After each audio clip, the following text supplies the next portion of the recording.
A growing controversy is raising uncomfortable questions. Questions about the true cost of America's recent conflict with Iran.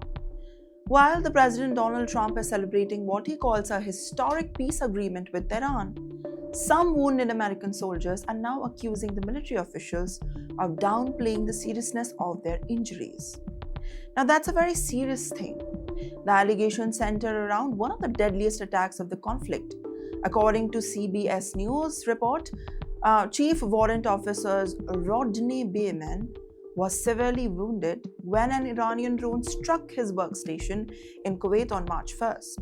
Medical records reportedly showed shrapnel injuries, a concussion of hearing, vision loss, and lung damage. Yet, despite those injuries, the army classified the conditions as not seriously injured. And that is where the controversy began.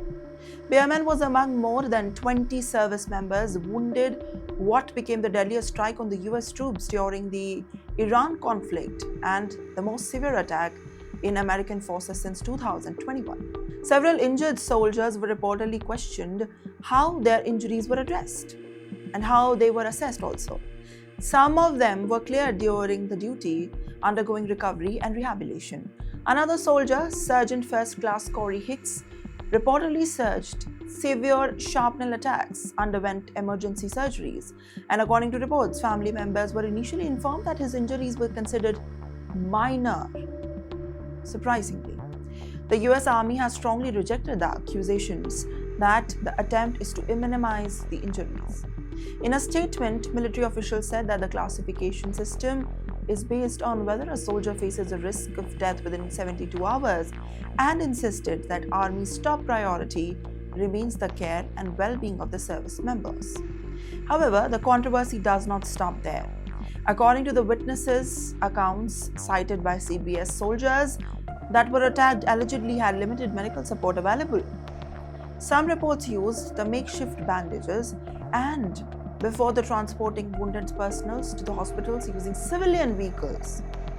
Like, there was no arrangement for the injured. Now, there were few killed many killed during the attacks. The issue has now reached United States. Senator Shelley Moore, Capito family, requested the clarification from the Army regarding the classification of the injuries sustained during the attack. The timing is specifically significant. The revelation surfaced just as the President Trump praised that his Iran agreement declared that Iran's military capabilities had been severely weakened and claimed that the Middle East was now moving forward a new era of peace. While the politicians debate the strategy and celebrate the diplomatic achievements, some soldiers are asking a different question. Were the sacrifices made on the battlefield fully acknowledged? Because beyond every military operation, every agreement, and every political victory, there are men and women who carry the physical and emotional consequences long after the headlines fade.